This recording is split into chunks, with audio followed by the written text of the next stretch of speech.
Fast and Furious, also known as The Fast and the Furious, is a media franchise centered on a series of action films that are largely concerned with illegal street racing, heist, spies, and family. Yep.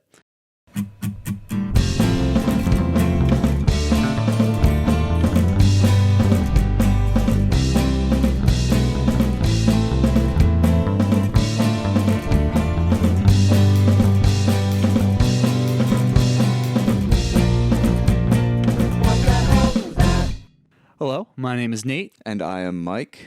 And what the hell was that? What the hell was that? It's a fine question.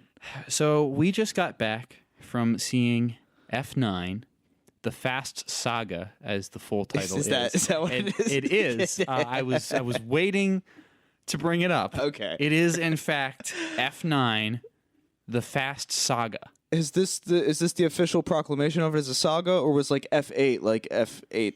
The Fast Saga. So actually, as a matter of fact, that was another thing I wanted to bring up. So we're getting right into this. So I guess we should give a little bit of context for what this little mini series is going to be, as well as our context with the Fast and the Furious franchise. Yes. So we have decided that having started with F9, the latest installment of the Fast and Furious franchise. The Fast Saga. Yes, excuse me. Please. We will be doing analysis and review of all of the features in said saga. And we both have had limited interaction with said saga so far. Not only that, we're completely unlicensed or qualified film critics. That is very true. Yeah. So, check your sources.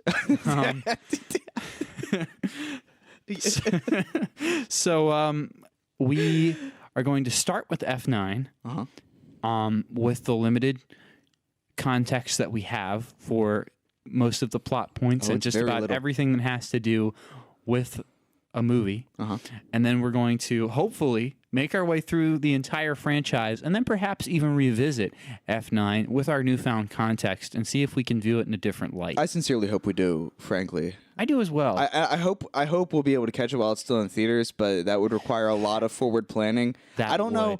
Okay, so I don't know if we're going to have to pull up a list, but I don't know if F9 is like the 9th one in total, because I know... So I believe it is the 9th of the mainline series. Right. I don't know how many spin-offs there are, but I know there is at least Hobbs and Shaw. So while I guess you could probably say that it is not the 9th official Fast and Furious movie, right. I do believe that it is the 9th of...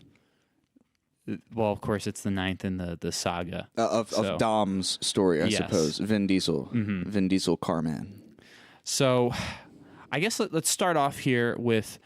Again, providing the context of our knowledge of Fast and Furious. Would you like to go first? Oh, sure. Fast and Furious, for me, of course, I was a child when I assume it came. I don't know when it started. Probably early 2000s, like 2004. Should I look that up? Yeah. Should we have some probably some facts here? Yeah.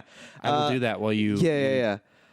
So I've never been much of a car action movie fella. I was a child of video games, and so it just never caught my attention. I do know for a fact that my uncle bought an Eclipse Spider because he saw it in one of the Fast and Furious movies. Is that a car? Yes. Okay. Yes. This should really go to show how much we know about this. I think it's topic. a Mitsubishi, and I think it was in one of the Fast and Furious movies, and my uncle had told me, he's like, everyone started buying them after that, and I was like, I'll have to assume you're right. But one time I was driving his car, and a dude leaving the shopping center I was in pulled up next to me in an Eclipse Spider, rolled his window down, and went, Fast and Furious on.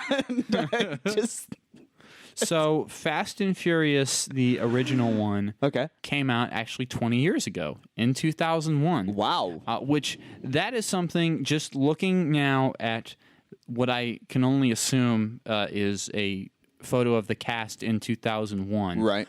I have to say that because there are some flashback scenes in F9, what we just watched, or not flashbacks, you'd call them that, all the same. There were actors that were playing younger versions of some of the characters, mainly Vin Diesel. And John Cena. And I felt as soon as I saw the character that was supposed to be Vin Diesel, in his youth, I thought that does not look like Vin Diesel. However, I do have to say, looking at this picture of Vin Diesel 20 years ago, while it's still like, okay, that's probably a different person, it looks a lot more similar than the Vin Diesel that we know I've today. ever seen young Vin Diesel. Here, I'll show you this picture Please here. do, please, absolutely. Oh yeah, look at that. Oh, you're totally right. Yeah, like it's 100%. still like a little off, but Yeah. it's significantly closer than I had initially thought. Right. So anyway, our context with the Fast and the Furious. So yeah, I have spent my entire life not seeing any Fast and Furious movies until about like 4 months ago, when at my mother's house late one night I saw a Fast and Furious. I don't know which one it was, but Paul Walker was evidently still alive because he was in it and played a significant role. Which he died in 2013. So Yes. whichever ones took place before 2013. What I know about Paul Walker is that he's like the dude who died, and then they were like, we have enough composite footage over all his films to CGI this man into action movies. Which I don't know if I should save this for later, but I'll just divulge it now. In the ending little family get together, the car that pulled up, right? I believe that was supposed to be hinted at, or not hinted at, is explicitly stated, I'm sure, if you are familiar with the characters and the cars that they drive. Right. I think that was supposed to be Paul Walker's character. I see. I thought that was John Cena. I kind of thought that as well, but I was like, that car looks a little different, and didn't he just get the car from Vin Diesel, so why would he be driving the blue car again? Yeah, so that's I assume that's supposed to be, I think Brian is his name, but Paul Walker's character. I see. Anyway, but Fast and Furious context. There's going to be a lot of tangents here. That's just how we are. Of course. But I saw that movie, and I don't know which one it is. And as soon as we watch it in this little thing, I'll say that's the one I saw. But yeah, it's Vin Diesel. It's Paul Walker. Vin Diesel's wife dies or something, and Paul Walker's an undercover cop or something like that. And they have ways, and then do some like cartel thing. Okay. The government turns on Vin Diesel and Paul Walker, and that's the film. We'll get much more in depth when we see it. And then I saw like the first third of Tokyo Drift, which is completely unrelated to Dom and Paul Walker and all them, as far as I can tell. It's about a kid who has to move to Japan because he drag raced too hard in Tennessee and had to go live with that guy who made an appearance in this movie, or is it a different guy? Yes, the Rocket fella with okay, so that wasn't who I thought it was actually. the fella who was doing like the rocket cars, and like his buddy and his other buddy. Yeah, all three of them, I think, because I've only seen the first three. But like his one buddy that isn't the one that's like the rocket scientist. Yeah. He's kind of like chilling. Just I don't know what he does. He mentioned the one something. who was like the Southern drawl kind of guy. No, Southern drawl guy is the main character of Tokyo Drift. Okay. He drifts too hard in Tennessee, has to move to Japan because his dad lives there and is like a Navy fella or something. Gotcha. And his mom's like, we can't, you got to go discipline or something. And so he goes to Japan. I did not gather any of that. Well, I guess, I imagine they assume you've seen Tokyo Drift. So he moves to Tokyo and meets his friend. Not the rocket scientist one. I forget what he does. He says he does something in the film. I don't quite He spent most remember. of this film like sitting in a chair and talking about random stuff. I think he just found a way for them to make money doing what they were doing. Yes, right? yes, that's exactly whatever what that I means. means. Yeah, finding a way they to didn't make really a living. Explain. No, how. not at all. Yes, but yeah, he introduces him to like the cool like modded car drag racing scene and like pulls up in like a car themed as the Incredible Hulk. Like that's the car theme of him. So they drive together, and then that's my experience with the film. Cuts out there. The next and I think is licensed characters. Yeah, absolutely. One note about this movie is it Tokyo Drift? Well, no, about F9. But it okay. demands you have Star Wars knowledge and knowledge of who the minions are. Those are two things it demands. There's a lot of pop culture, a lot more than I expected at the very least. Yeah, but that's all I've seen, and I think I've seen the opening scene of Hobbs and Shaw where they're making breakfast and going through their daily routine before they pick up the phone and are like, "What's that stuff? I'll be there." Yeah, so I personally have only seen 2 Fast and Furious movies in their entirety. Maybe I've seen scenes of others. I don't know. Yep. But I have seen Fast 8, the previous of the mainline, which the Fast Saga, or no, well, yes, maybe the 8th one, the one that came before this. was it called F8? It was actually, that was kind of what I was going to get at. It was the reason that I know for a fact it was this one that I saw was it was called Fate of the Furious. Oh my F8 Yeah. of the Furious. And I remember thinking how stupid that was. That's and brilliant. my Come on. friend and I who saw that, we were joking about how when they get to Fast 10, it would have to be fasten your seatbelt.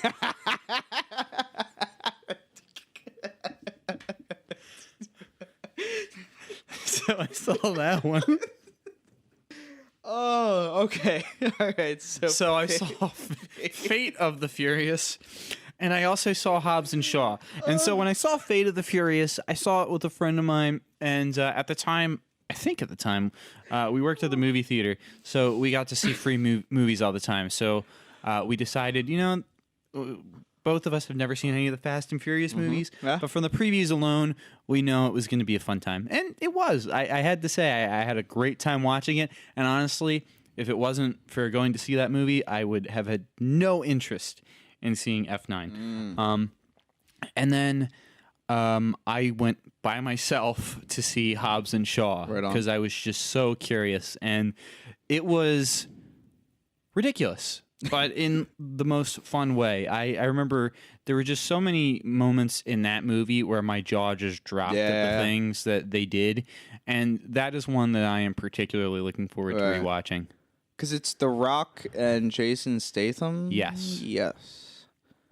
I feel like there's a fight scene in the rain that I might have seen like a clip of. Probably. I don't remember. Yeah, I remember... When isn't there a fight with the- scene in the rain? I remember the ending battle, if you want to call it that. It just was like on an island with Okay. a bunch of people who were supposed to be like the Rock's family, and they were all Right. like Samoans, and like there were like God damn there were like military people with like guns and stuff Sounds on coming theme. to fight them, and Right. they like were using like war clubs and shit and just like demolishing them. And then of course there was just additionally just ridiculous vehicular come on, yeah. stunts, and it Yeah, was yeah. phenomenal. So now that we've divulged our Fast and Furious experiences, Right. I think it might be fun if before we get into our real deep dive into the film, Uh-huh. if maybe we just describe F9, the movie that we just saw, Yeah. The Fast Saga. the Fast Saga, in just a few words, as little words as possible. How can we just get across our feelings towards this movie? Mm-hmm. And I have mine in mind. I don't know if you want to. Yeah, I mean, like, I'm gonna say the big one. I have barely seen any of the other ones, if really seen them at all. But like, I honestly can't imagine that this wasn't the one that they just put everything into and made like the big one. Like they covered all the big power crawl type, no Yeah. new frontiers for cars to drift in thing. Like, where do they go? It's the Yeah, big. It's no, the one. That's a good one. I just have one word, and that's silly. Oh yeah, Like it well, was well, just a silly movie through and through. And I refuse to believe the writers are not aware of that fact. Oh yeah, no, it can't be any other way. Yeah. So without further ado, I guess would you like to hop into our plot? Yes, and I imagine there will be some kind of like time code thing we leave in case there's like a spoiler alert, you know? Because we're Yeah. about to go over the entire plot, and people probably should be able to skip past that That's fair. if they would hear us like talk about. I mean, we're going to talk about it. It's about the film from here on out. Yeah, but you know, so, if they don't want to sit through a whole plot recap if they've already seen it and just want to get straight to it, or what the So deal is. spoiler alert. Yeah, of course. If you're listening to this on any kind of dedicated audio service, such as Spotify or something, I don't know where we'll put this. Yeah, we'll find out. I don't know how we'll tell you this code, but skip ahead. If you're watching this on maybe YouTube or something, there will be something on the screen that says the time code. There's probably a description that you can just be like, yeah, that's a good point. Yeah, look somewhere. You can probably find it. Before we really get into this, I do have one more small little distraction. I have to say to any viewers, leave listeners. Viewers, you can leave your Fast and Furious family jokes right at the door. We're leaving them. I didn't know, Mike. What? I always assumed that you were living upstairs in your bedroom, but apparently you've been living under a rock. All of, especially this past week or two with the Fast and Furious 9 coming out. There have just been a million memes of just like, you know what's stronger than insert thing? Family. And it's just like any template that you can think of where you can be like, family. Right. And then a picture of Vin Diesel in there somehow. Yeah, you know what's stronger than steel beams? Exactly. It's been especially popular to take like scenes of movies that have nothing to do with Fast and the Furious and have Vin Diesel be like, yo, you don't do that to family. And then put Vin Diesel then showing the antagonist up in some way. So viewer, listener, you can leave that at the door. Because we're steering clear of it. If anything, I'm glad we're doing this just so I can be fully integrated into the culture that is going to be Fast and Furious nonsense. Because, sweet God. Okay, so for a 2.5 hour movie that was full of was it really 2.5 hours? It was like 10 minutes short of that. Holy God. Just 2.5 hours filled with memorable moments. This is going to be hard to try to recap the plot.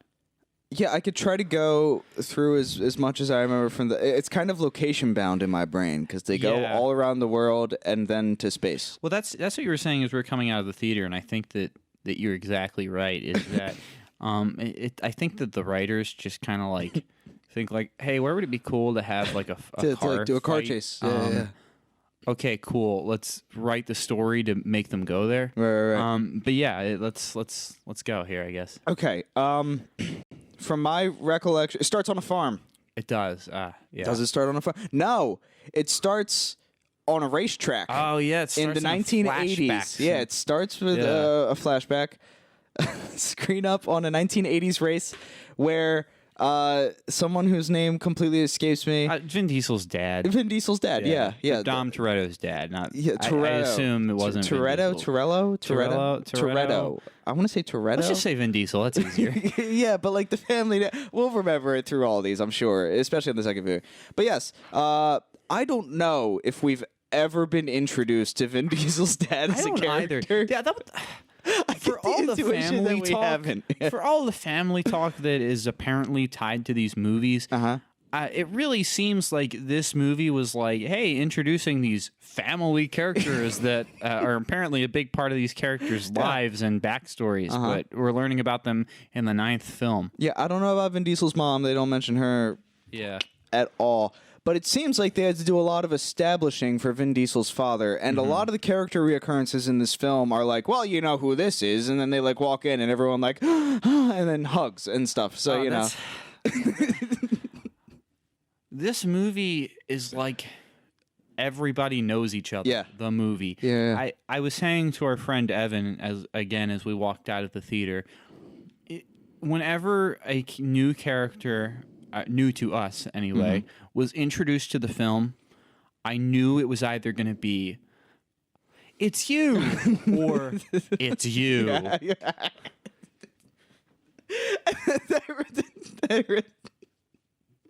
No, yeah, I mean, that really is exactly how they choose to introduce these people. The dad pulls in and he's like, how are we looking, like Dom or whatever, however he says, some kind of like language stuff. And then, how are we doing, my boy? Yeah, right. But Dom's like, oh, your nemesis in car 23 is being a jerk. And then he turns to the guy working on the hood and goes, like, are we ready, Jacob, or something like that. And Dom's dad takes off. And then car 23 goes being a jerk about stuff. And so they do some kind of like bumping and stuff as you do, antagonizing each other on NASCAR runways to cause fatalities, potentially crashes, as we know. Which actually, let me stop you there because that was an interesting thing. I know very little about racing, be that street racing or professional car racing. You've never drag raced down the strip? I haven't, but I think my mom has, interestingly enough. But that's a story for another time. Wait, seriously? Yeah, I'm 100% serious. But Oh, my God. It seems like in most media where there is race cars and they're driving in a circle, there is absolutely no problem name dropping NASCAR. Right. Like, in fact, it's kind of like really integral to it. Like, it's the culture. Right. But yeah, they did not say NASCAR once, which is really interesting. NASCAR. Like, they I don't want to say they went out of their way to not say it, but it was very much like there was no branding of any kind. Which maybe that was also supposed to be like, oh, they're the amateurs, you know? Maybe that's the case. But all the same, I find it very strange because it seems like very unusual for that kind of thing. It seemed just kind of like your local racetrack. Yeah, which, I don't know much. Are those really a thing? Because the only racetrack we have in the state is Dover Downs, which NASCAR. is actually quite popular on the NASCAR circuit. So what do you got to do? Okay, so now we have that diversion out of the way. Yes. So 23 goes being a jerk, and I'm sure that actual race car drivers try really hard not to bump into each other and like scoot each other out of the way for fear of causing wrecks and stuff. But 23 really wants to make this guy wreck, and so the father figure fella starts doing his race car stuff. But then there's a mechanical malfunction in his car, and he starts dropping gears. So he gets slowed down, and 23 rams into him, and he runs up the side of the wall and explodes in a fiery blaze. Vin Diesel, Dom, is now retired from his work, whatever he does. Car stuff. Yeah, he's stuff. He's like a car criminal runner. Yeah. Anyway, he's out of the game though, and that's important here. I refuse to believe there's not at least 2 other movies that start with Vin Diesel out of the game. Yeah, that very much seems to be the case. Vin Diesel has some golden expressions. It's absolutely phenomenal. Okay, while we're on this Vin Diesel sacking on Vin Diesel bandwagon, sure. What the fuck is up with his voice? What of it? It's so goddamn deep. Yeah. It sounds like somebody threw rocks into a wood chipper. What, you think it's a put on? What? No, I think it's legitimate, right. But it's just like, how the hell can anyone understand him? Oh, why? Did you have trouble? There were times, I do have to say, where it was just like... there's like a Sylvester Stallone quality to it. Yeah, no, 100%. You're absolutely right. There are times where he, is, purposefully for, suspense effect, speaking very, quiet and low, in a menacing way. Right. And those were the times especially where I was like, just speak at a higher register. I can't hear you. I can't understand. Yeah, I'm sure that message will get to Vin. I'm sure. Okay, let's. Old Vin Diesel is on his farm with his kid. Not old in the sense that he's 80 and he's looking back fondly on the times. I don't know. He's got to be what, late 50s? We'll say present day Vin Diesel. Present day Vin Diesel, 2020 Vin Diesel, working on a tractor with his young child, 5 or something. Yeah, because the child, I don't think was ever present in the films, or at least not the first one. But his wife was dead in the first one. Well, it was barely present in this one, if you want to get to that. But... yeah, true.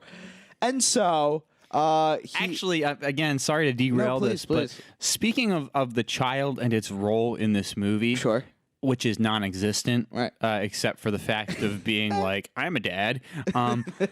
It really feels like, again, I don't know when this child was introduced into the film. We'll just say for the sake of this conversation, it was Fate of the Furious. Yes. It feels like when the writers were writing Fate of the Furious, they were like, you know what? It would be a great plot point if Vin Diesel has a child and we introduce that child. Right. And then they do, and it I assume served the plot in some meaningful way. And then in this film, it was like... But now they're stuck with a kid. We have to do something with this kid because we can't be doing all the cool stuff that we want. So, okay, cool. We're just going to drop the kid off in the character who is canonically not dead, but the actor is dead, so we don't have to show them on the screen. We can just be like, we can just say through dialogue, oh, he's with Brian. He's fine. Yeah, because he's with his wife, his new wife, assumably. Yeah. Life partner as of to this point.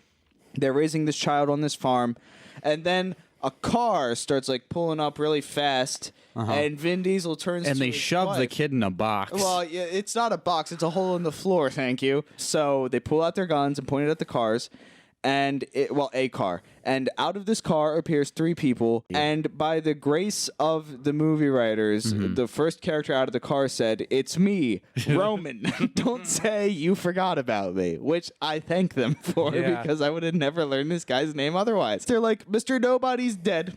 Which also, who the fuck is like is a government him? agent, but they just played the video on their Microsoft tablet. And so this government guy is like deep breathing and dying, and he's like calling them, and Vin Diesel's like, "I'm out of the game." And then one of the other characters is like, "You don't understand, Vin Diesel, like Spectre's out."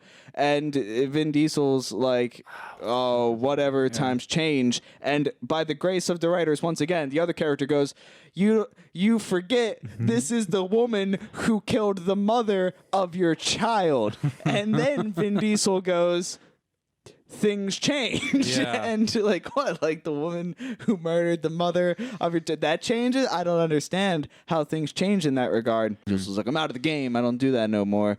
And then they start to leave, and his wife is evidently getting real antsy on the ranch because she's like, "This is not who we are." And Vin Diesel's like, "I want it to be who we are," or something like that. And she's like, "Well, I'm going to go to find this government agent."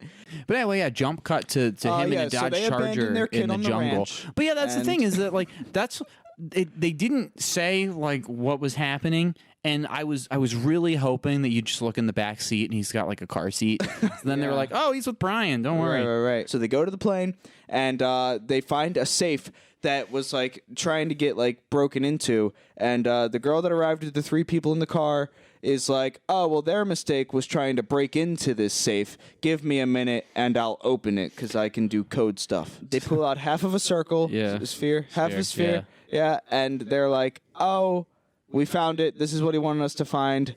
Let's get out of here." The military shows up and they're like, "Oh, we're going to kill you now." And they're like, "We're going to run." They end up stumbling across a sign that essentially says in another language, "Hey, there are mines up ahead." Yes, danger landmines. And then we pan up to a car where a dude with binoculars is looking over the edge, and draped over his right shoulder is this cross necklace that was established in the father's vehicle and Vin Diesel's neck, and now this mysterious fella watching through binoculars. Wow, I wonder who that as could this be. chase scene ensues. Yeah, so then they make their way through the minefield, blowing stuff up, barely avoiding being blown up. Yes. So they're hauling it through the landmines, and Roman, as it is, his car's not fast enough to escape him, so he gets caught in the tail end by a landmine, and his car catches on fire, explodes, and gets catapulted up and stuck between 2 rocks. Yes. Just narrow enough to sandwich his car, but not so tight that his car isn't slowly sliding down.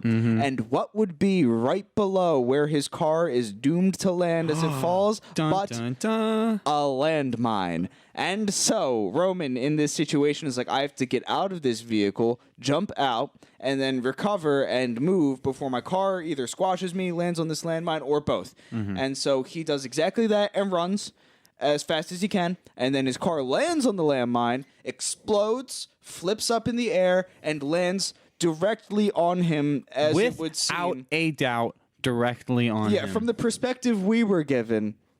Okay. Very, very much would appear. I respect that you're going along with this. Okay, I left my belief at the door. I knew the rules, okay? This is a world where when people enter cars somehow have the same fine motor function and agency as a full-grown human being. And so they're leaving the landmines, and Vin Diesel is like, Hecker, where's our exit? Our old exit's blocked. What do we do now? And she's like, it looks like there's a bridge up ahead. And so Vin Diesel is driving towards that bridge and gets either like derailed somehow or like splits the path. Yeah, I don't know what happened. Something happened. Vin Diesel and his wife somehow wind up in the same car. I forget how. And the little weapon thing they have has gone out of their possession, where this mysterious figure drifts in with their car, who was watching them from the cliffside, opens his door, picks up the half of this mysterious object thing that we learn is a weapon, and then pans up, and we see John Cena making his appearance in this film officially. And I don't know if at that moment Vin Diesel is like, Jacob, or if he says it like proper there, but this is the introduction of John Cena's character, this Jacob fella who was working on the hood of Dom's father. And so at this point, the three other characters, the hacker, the number cruncher, and Roman, are going to the bridge, and it is the ricketiest bridge, but because this is Fast and Furious and most agency takes place in cars, instead of being the standard rickety bridge trope where it's only enough to fit one person's shoulder length, it's a rickety bridge that is just wide enough for one car. Yes, and so they drive across the bridge while at the same time as like someone like takes out the other end. So they have to drive on this bridge while the half they entered on is now collapsing. And of course, they managed to pull it off just in time. But now the bridge is taken out and they've just gotten across. We're going to look like fools. Why? Because apparently, unless this is a false article or I am misinterpreting this at all. Apparently, the actor who they had play young Dom in all of the flashbacks was actually Vin Diesel's son. That makes some sense. Which I feel like a fool for being like, they really found a guy who didn't look like close enough to him. But yeah, so the bridge is out, and now Dom, without this weapon thing, is chasing John Cena because he's like, we got to get our weapon back. And John Cena and Dom are exchanging like drifting blows. Yeah. And Dom is like, oh, where's the bridge? And it's like, oh, it must have been taken out. What are we going to do? And John Cena, meanwhile, has gone real cavalier, and he just drives straight off a cliff. Mm-hmm. And everyone's in the theater was like, how's he going to swing this? And one woman in the theater proclaimed as like the silence dropped, she went, I swear to God, if this car flies. Which the car itself doesn't fly, but what does happen is John Cena, by some way, has managed to procure a driver and a drop for a stealth plane to come in with a magnet attached to the bottom of it, and it just grabs John Cena's car off the cliffside and flies away into the nether. While Dom and his wife decide it's time to pull out the nitrous, which is, of course, a staple of Fast and Furious. I don't know if it's like NOS tanks or whatever the deal is with it. I guess so. But it's turbo boost time. And I'm like, what are they going to do? Like ramp off this cliffside and try to make it to the other edge? No. They do an Indiana Jones type thing where Dom maneuvers his car in such a way to hit one of the lasting cables from the bridge, get it wedged between the axle of his front left tire, and swings on it to the other side, like turns the wheel, dislodges the wire thing from the bridge, and the car does a couple rolls and flips and stuff. It's not in good condition, but they survive on the other side. Without a scratch, mind you. Oh, I have a correction to make on the proclamation I just made on Vin Diesel's son. Oh, boy. So the actor is not Vin Diesel's son. However, has the last name Diesel? No. But actually, his first name is Vinny, oddly enough. But Vinny Diesel. No relation. However, in another flashback of the many where it shows an even younger Dom, when they're much younger, right. That is Vin Diesel's real-life son. That makes sense. Yes. So Dom and his wife have survived. Roman and the others have made it across the bridge. And now the 5 of them have been picked up by some kind of government plane. Roman is like, who's Jacob? And Vin Diesel's wife is like, his brother. Real like soap opera type stuff. So I think this is when we're introduced to like a second kind of slight flashback. Yeah. Where it's like Jacob closing the hood, and then it pans to like Jacob's reaction when their father dies, and then Car 23 fella is up at the wreckage after the car races, and just being a dick. Jacob comes up to him and is like, "You get out of here!" And he's like, "What? A man can't pay his respects to a racer?" He's like, "You weren't half the man my father was." Yeah, and Jacob then they basically they're just fucking ready to fight. Yeah, because Jacob. So then Vin Diesel then stopping said fight. And then starting another fight. It's part of the family blood. And young Vin Diesel nails him with this fucking wrench. And I can only assume it's inferred that he kills the guy or something by my guess. So Dom goes to jail, and Jacob does not go to jail. And so Jacob comes in and sees Dom getting checked into the prison, and so they do their thing. And then... I don't know if that's when it's established that Dom's like working on the car in prison then, or if it pans out. It doesn't matter when, but at some point it's then like Dom meets some people in jail who are like, oh, you do this thing to a car and it makes you throw a race. But also, it can make a car explode. Yes. And so then he puts the pieces together of, that's what happened to my papa's car. Jacob was working on the hood. And so then he infers that Jacob, for whatever reason, because it never decides to like explain why he might be thinking this, but he just jumps right to the conclusion of like, Jacob killed our father. Jacob murdered our father and did this on purpose. Jacob, afterwards, Dom gets released and meets Jacob at the local racing track because Jacob is now like hot shit. Yeah, because like Vin Diesel's been in prison, so there's been nobody better than Jacob. Yeah. So now Vin Diesel shows up and is like, "Hey, little brother, I'm out." That's a big part of it. Jacob apparently has been living in Vin Diesel's shadow. Yeah, which is apparent because it's been 9 films before we even heard of him. All the quality. Yeah, he really has been living in his shadow. City. They have to race for 2 reasons. One, because that's what they do. They're brothers, and it's time to race Vin Diesel's out. It's Fast and Furious. Yes, fair. And 2, this is Dom's way of confronting his brother about the murder of their father. And he says, look, here's how we're going to settle the fact that you murdered Dad. So he rips his turbo a little bit early and is having trouble handling his car. And Vin Diesel's, not Vin Diesel, but Vinny. Not Diesel. That's his name, Vinny, not Diesel. I know, crazy. He verbally says, too soon. Before then hitting his turbo. And then rips his turbo and wins as Jacob gives a very impassioned no as he drives by and then keeps driving and has a tearful drive off. Cliff Notes version of this is essentially there's a dictator's son or something like that. Sure. Who a very rich man's son. Yeah, and it has government ties. Yes.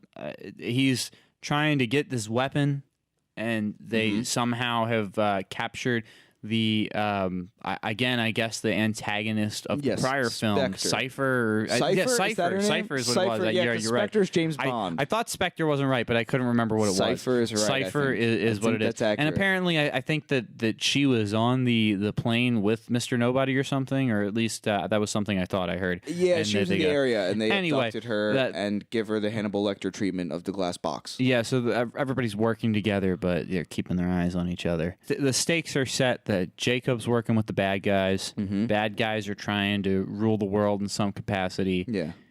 Well, it pans back because they're like, we have half this weapon. And then they're like, well, there's mention of the other half of this weapon and a key to it that we don't understand in these files. That's what we have. And this is when Vin Diesel turns to Roman and the number crunching guy and is like, I know some people in Germany. Yes, yeah, and so they're like, go to Germany. He turns to his wife, and that's when, maybe not when, but at this point, Dom's sister has come in. Which once again, they got back to their like regroup facility. I can only assume has been established in prior films. Yeah, like the wife is like, somebody else is here, and like his sister walks in and is like, you should have told me what you were up to.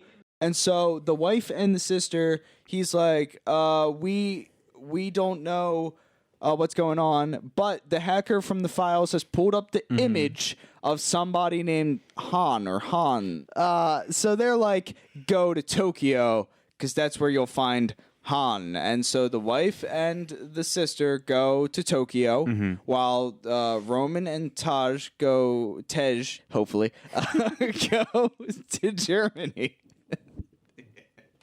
So they go to Germany, and then someone's like, and then Dom is like, I have an old friend that can tell me where Jacob is. I'm going to go track down Jacob. Team split. Everybody's going to do that. So we start in Germany, where we meet the Tokyo Drift guys that I know because I saw the first third of Tokyo Drift. So I know the Tokyo Drift guy when I see him. I did not know any of them. Exact same face. Somehow he was also balding when he was like a teenager in Tokyo Drift, but he's equally balding in this film. And they're testing rocket cars. Yeah. Not like rocket cars, but like cars with that have jet engines on them. Yeah, attached to them. And they're racing them to see if they can keep up with launch speeds of jets. And it pans over to Japan. Yeah. They're sitting in Tokyo talking about life and what have you. But then she pauses mid-sentence because she's like, oh my God. And then the sister's like, what are you talking about? And yeah, she sees a flag, the flag of Mexico. Yep. They make their way into the apartment. To which they find a photo of Han and some girl, and they're like, there's never a fucking girl. rando, And then I guess said girl, much older now at this point, knows them by name and is like, names of characters whose name Nate can't remember. Get down. And then armed men come in, and then the three of them just beat the crap out of them. Jiu-jitsu, wrestling, kickboxing stuff. The wife tackles somebody out of the window. They hit the street. More armed men arrive. And then bam, they bam. get sniped. They just get taken out. And then it pans up to a character who we're presumed to know. And I believe is revealed to be Han. Yes. Well, that's when Dom meets his old friend. His old friend. Who is the old friend again? Who is one of the pit stop fellas from his dad's driving days. Yes. And he's like, I know you took Jacob in when I went to jail. And he's like, the worst thing you can do to a Toretto is take away their family. And that's what you did, Dom. You took away his family. And Dom does something about like, I know you did your best. And he's like, he's in London. He meets some lady who, again, we're presumed to have known, some like British lady who then like steals a car and they have this like getaway from the cops. Yeah, Queenie. And I think that's supposed to be the mother of Jason Statham's character. That could make some sense. Yeah. So they Tokyo Drift in London to get away from the cops. London Drift. Yeah, because Queenie, the British lady who's like 60. Are you looking for me, son? A little bit like that. She's like, I know where Jacob is. We cut a deal. He also cut a deal with me for you. So she drives him to the mansion where Dom enters and sees Jacob. And Jacob is like, finally, after all this time you've come, but the brother is dead. I'm now Jacob, unrelated. So they point guns at each other. Rich oligarch guy comes in. And he has a bunch of soldiers, and it's like, I got a bunch of my friends from Interpol, and you just trespassed on this embassy. 'Cause I'm a government man. And you're going to jail. So the Interpol people all take Dom into a car where they all unmask. He's like, they gave me this gun. It has Jacob's biometric material on it. And they're like, go to Edinburgh, Germany. And so this is where it's known that the other half of the crazy weapon is in a safe in Edinburgh. Edinburgh, Germany? Is that not where it is? Oh, no, I think it's like North England. Because the security people, when they get they kind of sounded like they were like a Scottish. They're very like northerny, like English fellas, and to hear them put on a concerned tone when something's getting broken into is hilarious. Because I remember I leaned over to Evan and I mimicked one of them because I thought it sounded so funny. It is hilarious. So anyway, they're like trying to find Jacob because they got biometric stuff. They're like, we can't find anything. They're like, he's within 80 meters, and they're like, we're in a dense city population. 80 meters might as well encompass 100,000 people. Yeah, and they can't find him, and then all of a sudden everything's on the fritz. Everything's going haywire. Yeah, the computer starts acting up. What the hell? Roman is like, yo, those people have fucked up ears. They're fighters. They're fighters, yeah. They must be hired. He uses his detective skills. And then he just like punches them in the face and knocks them out, or presumably. Then they discover that there is a magnet, a giant magnet of some sort in this truck that these people were trying to get to which they then go to open it up and are encountered by two more men, and then the two men who they thought that they knocked out are like, guess what? We weren't knocked out. We have guns now. Yeah, and they close the door behind them, and they're going to get scrapping in this magnetized vehicle. Yeah, John Cena has broken into the vault now successfully, gets the other half of the weapon, and he is escaping. And Dom and all of them are like, where's his car? Why is we're not seeing him escape? And Dom's like, he's not using a car. And that's when John Cena is shown. It's just zip-lining across the city. Through. So John Cena's like making his escape.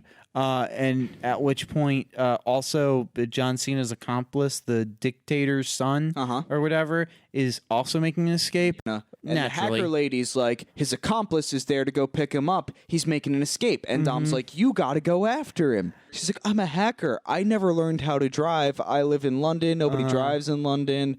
I can't drive. And the truck not only is a car, but is also manual. And not only that, it happens to be the truck that our other characters are being held in and has the giant magnet. It's the magnet truck, yep. And she's managing as she plows through cars and swerves on the road to maintain a steady pace with the accomplice who is just ripping through the city in his fast old sports car. And she's ripping through the city in that she is running over. Okay, this is something that I've been dying to say. I can only assume this is also the case in the other films, but the cast of characters in Fast and Furious have no regard for civilian casualty in life and property. She's chasing down, managing to keep pace, doing magnet tricks. John Cena ziplining, Dom's following him, and eventually catches on enough to intercept John Cena. Tackles him through a window. Mid-zipline, just boom. And they start fighting it out, and John Cena's like, accomplice, new pickup point. So the accomplice... They duke it out. Yep. And then he jumps out the window again. Jumps out. They're chasing each other. John Cena's trying to get to his accomplice, who's being tailed by Dom, and they're hopping from tops of cars and just such. Jumping. Big choreography scene, and eventually they both land on top of the magnet truck. And John Cena is, he grabs half of the weapon, gets in his own car, starts driving away, but the truck has the magnet in it, and the new driver hacker rips the magnet to full and just sucks John Cena's car to the side. So they have successfully rammed the accomplice off the road and captured John Cena. And they're going back to the hidey place because mission accomplished. They got John Cena / Jacob and the other half of the weapon. They have both halves of the weapons. No news on this key, but they're going back to the hideout where they meet the wife and the sister, Han, and this new mysterious girl that they've never met before. John Cena gets locked in the prison, which is like... Yeah, just weird. I don't think we need to get too in depth in it. It's a weird thing that has like these archaic spinning concrete walls. And anyway, John Cena is trapped in here, and that's all we need to know. Edgar Allan Poe / like sci-fi. This is the backstory of this girl. Her parents died, and they made this weapon, or are somehow the keepers of it in some fashion. And they made it so that you can only use it if you have the two halves and their DNA. And I have their DNA because I am their offspring. Yes. And to which then the dictator and his military people kick down the door and say, "Ha-ha, we've caught you, and you just gave us all the information that we need." Because John Cena somehow it was able to tip us off of your location. John Cena knew Mr. Nobody, and this was Mr. Nobody's place. Yes. And John Cena was running missions out of this place way before Dom even met Mr. Nobody. So John Cena knows this place like the back of his hand. And I think they do kind of offhand mention like some kind of subroutine in like the network of the hideout, was breached, and that was John Cena. But yeah, Han rescued the key because he was tasked with stealing the weapon. People also came to steal the weapon, killed the parents through a car bomb. Girl forgot teddy bear or something, was not in the car. They come in, Han saves girl is key. At this point, before John Cena left, he's like, let me tell you what actually happened with Dad, now at this time. And so he says, Dad asked me to sabotage the car and throw the race. We didn't know it was going to explode, but I did what Dad asked me to do. He was up to his neck in debt and wanted to throw the race because whoever he was in debt for was like, I guess, betting I on like the race. races, and I want my guy to win. No idea. No idea. He's like, you throw this race, you see, and your debt is forgiven. Yeah. One of the top men is like a middle-aged man, and everyone's frozen. And they have yes. Why did he run? They're like, pointed at them. get the key. And instead of menacingly walking over and being like, come with me, he sprints towards the key and just like, it's like, ugh. Worth noting, they have the magnet technology that was used now. Yes, they reverse engineered it. And yeah, they have it. So they got the magnet technology. Which is important. Yes, because John Cena leaves, Oligarch leaves, and now Dom's like, do it! And like Hacker Woman like rips the magnet to 10. All 50 men and their guns get like sucked over, and the pins from their grenades, because their grenades are wood, not metal, you see. And so the pins come out of the grenades. Yeah. The grenades stay attached, and all like the tear gas that the 50 men are wearing just gets in their own face, while the rest of the heroes make their escape and start running up to the top of their like escape ladder little system.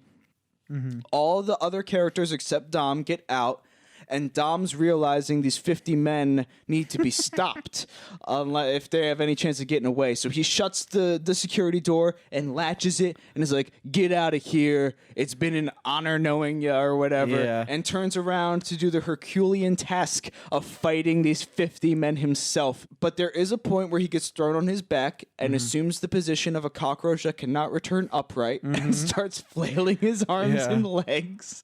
And so that's when he gets up, grabs some chains attached to structural integral beams, and does the Hercules pull and brings the whole ceiling crashing down on them, and all of them go down because at the bottom of this stairwell is water for some reason. And they all start to go down in the water, and Dom starts to sink, and as the light fades, you hear a flashback voice from his father. To which you see real Vin Diesel's son playing young Vin Diesel. So flashback to young Vin Diesel as he's dying, seeing his dad on the phone going, you know I'm good for it, don't you worry. To which his dad turns around and sees his favorite son, curious look in his eyes, and in his shame closes the door so that Dom doesn't have to be exposed to the business going down. But now full-grown adult Dom sees this memory and knows that really this was the moment Jacob was talking about, where his father had to throw the race. So now he's talking to his son, and his son says something about loving his dad or something real joyful and childlike.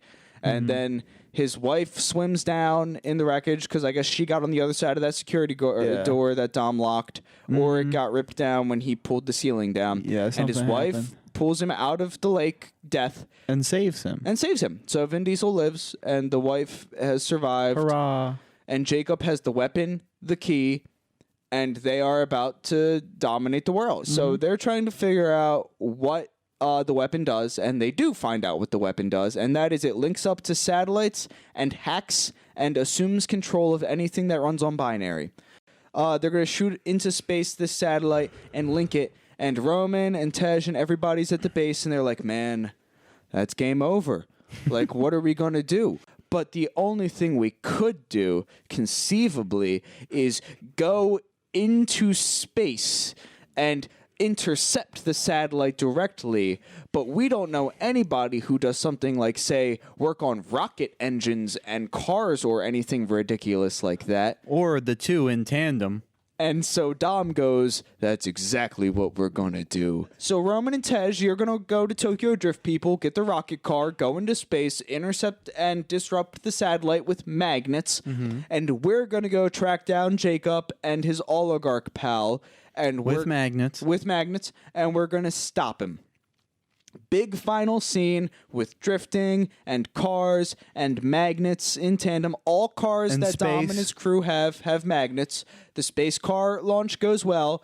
They get into space with magnets and turbo. And so they have their space car. And Dom is trying to work with his sister and his wife to take down and stop the big armored truck that has the uplink with Jacob in them.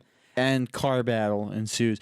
So there is a battle that takes place. There are magnets that are being used, which another thing I will say about these magnets, aside from their inconsistency. So I don't think that this was used until this fight scene, if you want to call it that. However, this chase, whatever you want to call it. It's a car fight scene. This car fight scene. So, of course, we've seen the magnets work in the ways that you traditionally expect magnets to work, where they attract metal things. But there were also times where they said it the other way, where it would repulse things. Yeah, it didn't just drop it. It did actively repel items. That is true. So I think there was like they turned it the other way. Yeah, There was the neutral where it just does nothing. Right. There was attract and repel. I just want to say, it seems that the repel would have been a lot more helpful in many of those scenarios. Let me attract these metal objects to hit this car behind me. How about instead you just repel the car made of metal? So they do that, and then the oligarch fella turns to Jacob and is like, something's interfering with the signal up top. Go on the roof. You got to get on top of the car and go find out what's happening with this signal. So Jacob goes up, and the big, tall, tattooed man comes up. We've seen him a couple times. And he comes up and starts smiling and like cracking his knuckles and looking at John Cena. And John Cena's like, oligarch pal, is there something you want to tell me about? And oligarch pal is like, yeah, I guess it's time. Through their like telecom. I got a new partner. And then Cypher comes on the line and is like, it's me. I'm out of the... I don't do a consistent fucking accent at all. She's like, I'm out of the box and I'm working with the oligarch fellow. That's what she says. And so John Cena's like, almost like, I should have expected as much. But he starts fighting, and Dom sees that he's fighting and sees this as a message that like Jacob's come around and been betrayed, and now he's ready to come back to the family proper. So John Cena gets thrown off the roof. Dom sees him getting thrown off the roof, kick flips another car, more or less, and absorbs the weight of John Cena as he falls off the roof. John Cena then goes and latches onto a different car. John Cena gets in one of the cars that they brought, and the sister's like, also seeing that he comes around, is like, go. Leave. And so he does that. He demagnetizes, and Tokyo drifts off. So now we cut to space. Tej and Roman have the magnet. They're at the satellite link, and they're like, all right, time to disrupt it with the magnets. Fire off. Magnets Don't work in space, apparently. Well, something No, happened. I know it was some kind of thing. No, but yeah, magnets don't work in space. Magnets don't work in space. Just doesn't Everybody happen. knows. Yeah. Oh, well, we got to destroy this thing somehow. They turn on their booster rockets. Yep. They just They hit the propel their turbo. way through the satellite at just the very last moment, and they stop the upload of the virus. Yes, and meanwhile, on the ground level, John Cena has come back to help the effort. Dom and John Cena have used their magnets to wedge the front wheels of the big truck caravan with the weapon, flipped it.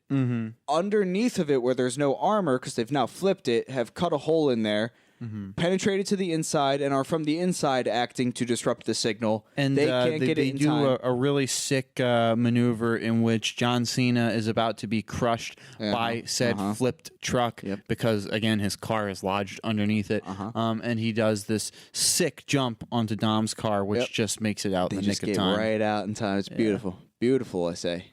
And so they can't disrupt the data transfer, but luckily the satellite's been destroyed from space. And so all of that's disrupted, and that's great. So now it's time for their getaway. Oligarch fella Yeah, so he's in the truck, the long snake-like truck Yes. that Dom has now infiltrated his way into. And this thing has been flipped every which way. It ends up flipping some more, going through various terrains, and it goes down this hill in which it flips, and Dom makes his way through the spiraling vehicle to the driver's seat. And just in the nick of time, when it's about to go over a cliff, it just so happens to be on the right side up, in which case Dom steers it. And yay, he didn't fall off the cliff. At which point, then we then learn that oligarch dude has just, I guess, been just flipping with this the whole time, because then he just scrolls up behind Dom, ready to shoot him. I believe. Right. And it just was like, I guess he was in there somewhere, rolling somewhere. Yeah. Yeah. And then gets defeated. I think he's just like ready to shoot Dom. And Dom's like maneuvering about, and at which point a jet fighter is coming by, and it is piloted by Cypher, as you soon learn, and she's just shooting missiles, ready to blow this thing up. And Dom jumps out of it. While also right before jumping out of it, makes it move in such a way that when it is hit by the next incoming missile and rocket, that it then catapults the entire vehicle into the jet fighter, presumably with the dictator guy in it, I guess. No. I mean in the car. The catapulted car then goes into it, and she goes, "Oh shit!" as it then goes and blows it up. And so then you assume that she dies until then you see her view where it says, drone destroyed, and then she gets out of her flight simulation, and you find that she is still alive and well. It was a remote link, at which point, I think then the cast's just like, well, we did it. Yeah, she walks off triumphantly. They're all like, we're totally fine, let's go home. And go home they do.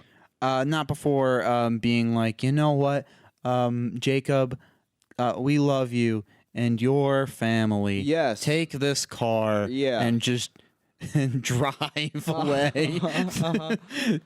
I can see how that's a 2.5 hour movie, frankly. Cause that's like those are like 3 individual stories packed into one super film. Well, which is why I say, where do they go from here?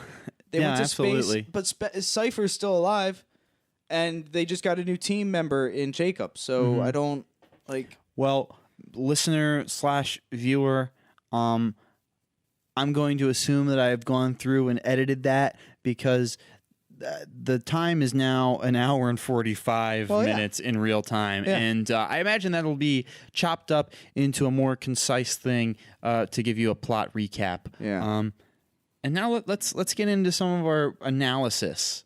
Were there any specific performances from actors that stood out to you?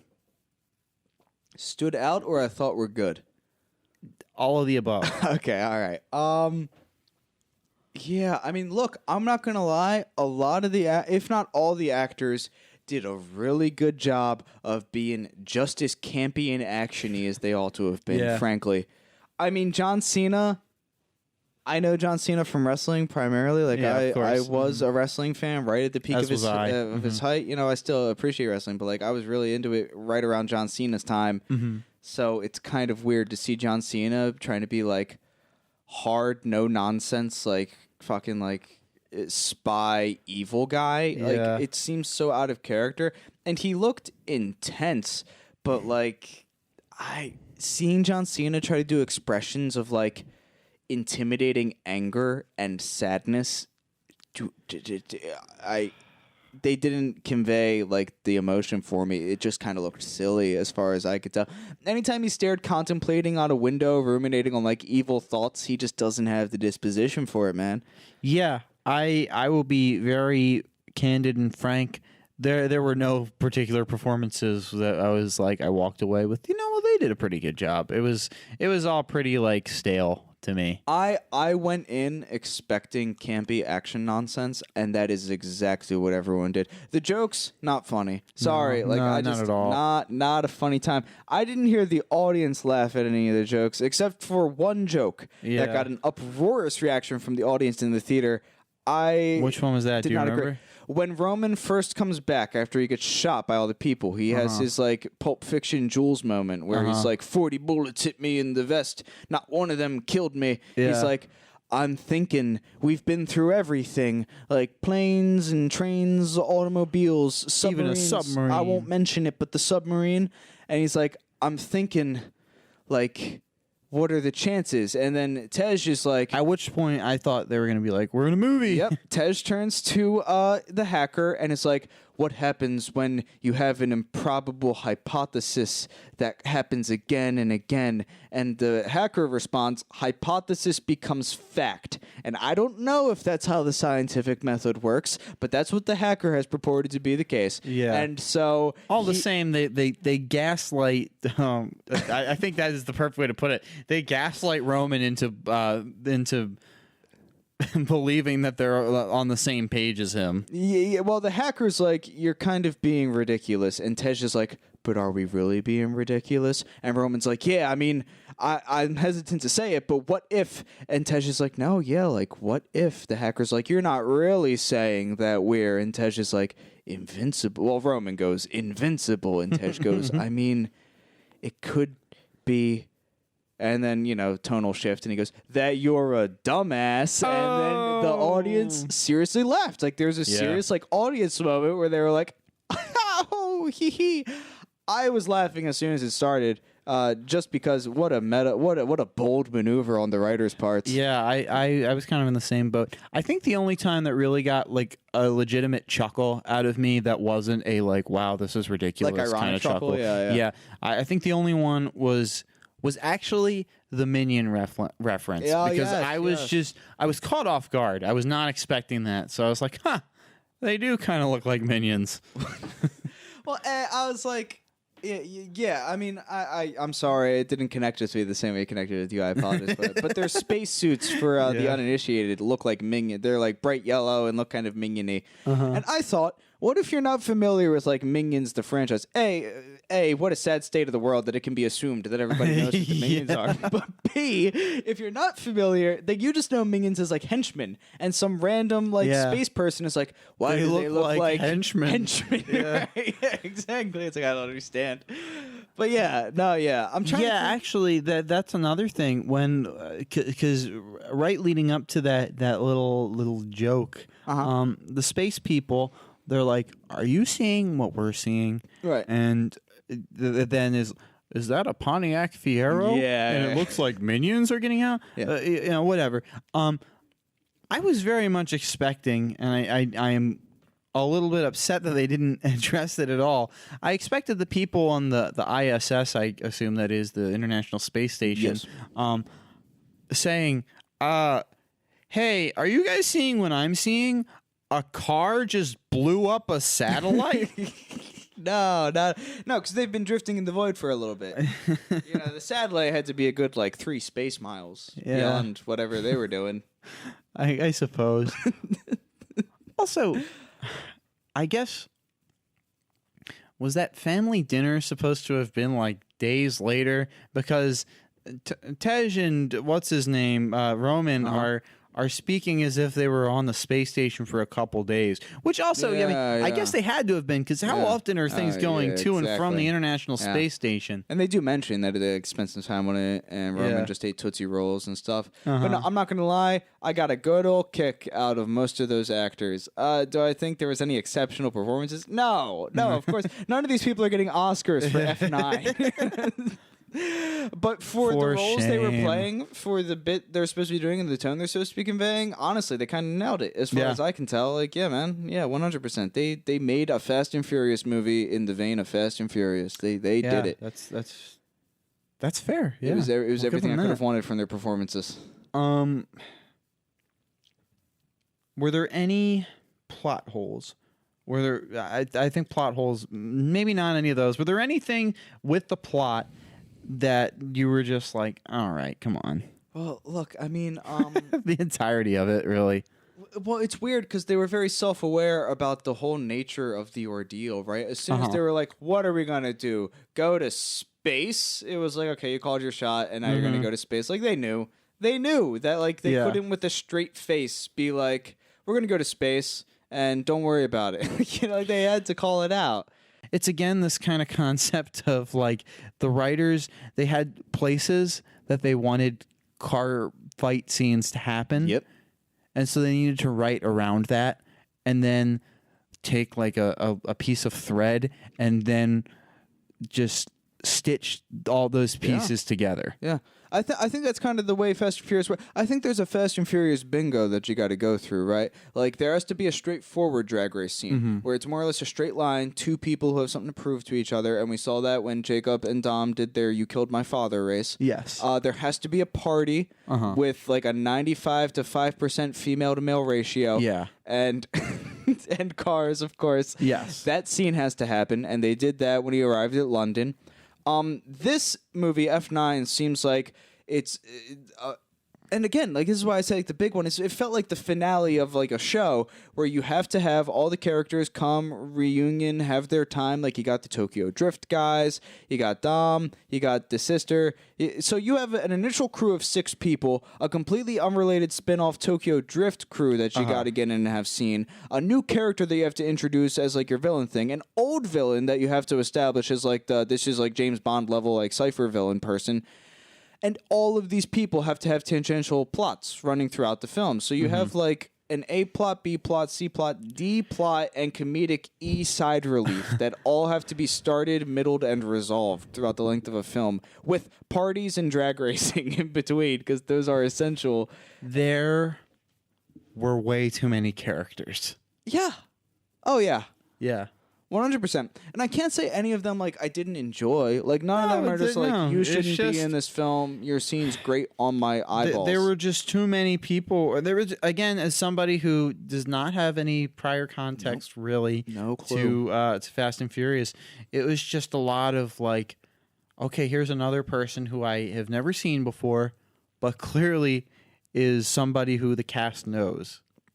I feel like, at least for me, like if I were on this from the beginning, I would have felt like the cast got too big for its own good in terms of like as a legacy, as a saga. No, I agree. I think that even if you did have all that context, I think it would feel more of a, okay, this cast has gotten out of hand, as to opposed to like a Marvel Cinematic Universe-esque, like, oh, this has all been culminating to this grand But hey, moment. I mean, like, if Fast and Furious is your thing, if you just love you some car fight scenes and parties, like, hey, man, like, frankly, I'd be disappointed because the party ratio and like cool hot car drag racing just wasn't as present. The underground drag racing like core that made Fast and Furious so cool and kind of like with it in the first place, when it was like attractive young people gathering around and throwing down for some underground drag racing while like hot girls like dance in the background. Yeah, the ratio in F9 was real low, man. Like it wasn't there. You know. Was it an enjoyable film? Oh, I had fun. Yeah, it was fun. I think I do have to say, I did not have as much fun with it as I did with either of the other 2 Fast and Furious movies that I have seen. That's fair. Yeah, I walked away from Fate of the Furious. Right. And again, with that one, I had even less context for Fast and the Furious. Right. I walked away from that one with, wow, I've really been missing out with these Fast and Furious movies. Right. And Hobbs and Shaw, the same thing. It was like, wow, that was a really crazy movie, but man, what a good time I had seeing this movie. Right. And yeah, I don't know, that there was fun to be had with this, but it was not nearly as enjoyable as the other ones for me. Yeah, I mean, like, I kind of, for me, it was very much enjoyable because this is so far. I never, independent of my own, like, let's watch this film and talk about it. Yeah. Would just never consider buying a ticket to go see a Fast and Furious movie. Just wouldn't cross my mind. So, just like seeing a big old explosion car action film, like, novel experience right here. Like, Yeah. And the fact that this was like the big culminating F9, like everyone come together, super blowout, and then John Cena's there. Yeah. Like, you know, like, Yeah. goddamn. I don't know. It tickled me. I'm a broken record here, but yeah, I don't know. With Fast and Furious 8, like I felt like I was on the edge of my seat the entire time. Which also The Rock is in that one. Yeah. Which I love John Cena as far as wrestling goes. Sure. I think I prefer The Rock as an actor. Yeah. Yeah. But 100%. yeah, I felt like I was on the edge of my seat with every second of Fast and Furious 8. But this one, I pulled out my phone and I was like, how long is this movie? When did it start? And how much longer can I expect to be here? Yeah, that's fair. Which maybe that also has to do with the fact that, again, with Fate of the Furious, I went in completely blind. And maybe my expectations were set a little bit too high with that experience that I had. Yeah, it sounds about fair. Honestly, we're going to go through all of these movies. Mm-hmm. We're going to watch them all again and rewatch F9. And I can almost guarantee you by the end of like the all of them and back into F9, I'm going to be so car fighted out. Yeah. Yeah, because It's not going to be novel. It's not going to be like this ha ha ha ho ho ho. And it's going to be weird how strangely academic I imagine I'm going to get with this, where I'm going to be like, but how does that drift compare with the drift in F7? It's personal now or whatever, right? Yeah, like even think of all the car fight scenes that we watched tonight. I feel like there were less of them and they were less memorable, as opposed to the other ones. Well, I think honestly, like there's a power creep, like with anything. Like they have done 9 plus potentially movies of having to do innovative car choreography, which is why we saw like the end half of this film had to start integrating like magnets and stuff to make these car scenes like innovative. Like they're like, oh well, how can we do like sucking the cars together and repelling them with magnetic forces? Oh, how can we take it to space? Like it's no longer about doing cool stuff with car chase scenes. They have exceeded the car chase scene like threshold that they have for innovative and I mean, how many movies can you make with cars until you have to start introducing magnets? Well, exactly. If that is the whole premise of your film, there's only so many ideas you can have with a straightforward like French Connection car chase scene deal. You know, like you really run out of stuff. And so you got to start innovating, you know, doing science stuff with magnets in space. And so that's what they had to start doing here. Yeah, that was... Next is anti-gravity cars, which is my thing. Like, Cypher got away at the end. And they got a new member, and everyone's back together, and none of them are like, we're going to retire. Yeah, I don't think that's the end. Which leaves an opening for F10. Fast 10 your seatbelts. I forgot. I'm gonna keep saying this until it happens. Well, hopefully Fast 10 your seatbelts is the final one. It's a good round number. God. But like, honestly, I seriously don't know what they do from here. They went to space. Yeah. And I mean, the magnet introduction was, you know, fine. It's a good way to carry the second half of the film in terms of innovative like car choreography, but the space thing is really like there is no new frontiers for cars to explore. Yeah, because they, at least to some extent, have done like water stuff. Like they fought a submarine. Yeah, exactly. Which I can't quite remember like if any of the cars themselves went underwater and did submarine stuff. Right. So I don't know, but I don't know if they're going to start like scuba diving cars. But I seriously don't know how, because they're going to have to make an entire film where they go after Cypher and end Cypher's life or something. Yeah. And I don't know how much more time these actors got. I mean, like, luckily Vin Diesel apparently just maintains the same general kind of like wrinkle form and stuff. Like he's not, like, he doesn't seem like too much older. Though seeing that picture, I could not tell you seeing how that old picture he of the cast from the beginning, he has clearly aged. But he's looked more or less the way he's looked now for the past like 15 years. Yeah. You know? And so I really just I don't know what their game plan is from here, but like how much longer can you really go before it starts to go downhill? Hell, as far as I'm concerned, maybe it's the case that the entire like Fast and Furious culture and fandom is like, yeah, after 5 it really started to go down, you know? Yeah, that's I guess we'll find out after we watch the first one or two of them. I mean, because evidently they had to do like a side exploration thing with Hobbs and Shaw, right? It's not like they could just do another Fast movie. Well, yeah, that's exactly like I don't. It's, my brain is turning to mush after what has essentially been 4 hours of Fast and Furious. I am very curious to see at what point in the franchise it becomes like this ridiculous thing. I don't even know how to put words to it, really. I don't know when Tokyo Drift happened. I don't know if it came out right after that one. But Tokyo Drift is like the same. It seems like the original idea was just to tell stories of different, again, it's like standard stories through the agency of cars. So the Tokyo story is basically high school student, misfit, new kid in school, moves to a different school and has to like try to fit in, and fits in through the car racing stuff. Has a rival, I assume has a love interest girl or something. I don't really know, but like does his drag racing there. So it's like the entire story is just coming of age story with cars, and then like the Fast and Furious one is just like revenge cartel action film with cars. Like that's just what it seems to be. I'm honestly surprised they haven't done the rom-com car bit. Yeah, okay, so there are 10 films in total as of right now. Okay, so F9 is 10. 9 main films and 1 spinoff. Which is Hobbs and Shaw? Yes. So let's see. Let's list them off here. The first one was The Fast and the Furious. Second one is Too Fast, Too Furious. Goddamn. The number 2. Yeah.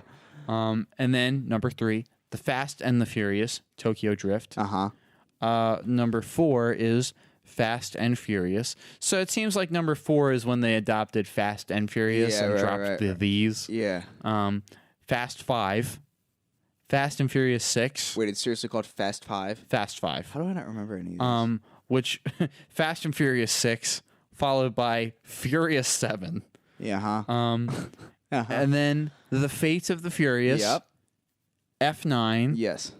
Which, interestingly enough, the Wikipedia does not have... Oh my God. Okay, sorry. I got distracted by something that I need to bring up in a second. Okay. But interestingly enough, the Wikipedia thing does not say F9, The Fate of the Furious. But I do know that the posters and our movie tickets did say F9, The Fate of the... Or, not, sorry. The Fast Saga. Excuse me. Because it is assuredly a saga at this point. Okay. So let me just continue reading off Wikipedia. Sure.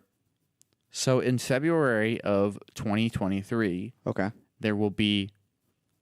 Part 1 of the untitled 10th film, followed by, in February of 2024, Part 2 of the untitled 10th film, of course which it is. seems like that would be the 11th film, if you ask me. No. And then we have spin-off films, The Fast and Furious Presents Hobbs and Shaw. Yeah. Like that it's Fast and Furious Presents. Yeah. And then I love the Wikipedia title for this. Untitled women-led film. And then there is additionally an untitled Hobbs and Shaw sequel. Oh no, that poor woman-led film. That is, oh my God, they are really just putting all of their eggs in that basket. Like that, I'm so sorry. There's no way they're going to try to make that writing stand on its for itself. Oh God. Yeah, it's interesting, dude. It is such a disservice done to any and all representation when you're just like, we'll make a woman one, and it's just like, oh God. Yeah. Like, oh Jesus. Why don't you first say, let's make a really good Fast and Furious film, and then incidentally allow it to be led by women? How about that? But no, they're always just like, we'll do the women one, and then that'll be enough. And I guarantee you that it's going to be subpar by that merit alone. So I'll give it a out of... And I think it gets a solid out of... Well, I don't know if I agree with that. Well, agree to disagree, my friend. Yeah, well, fair enough. Hopefully, we will be returning soon with The Fast and the Furious. And the first film. Yes, the first film. Yeah, and thank you for joining us on the kickoff of our series of The Fast and the Furious.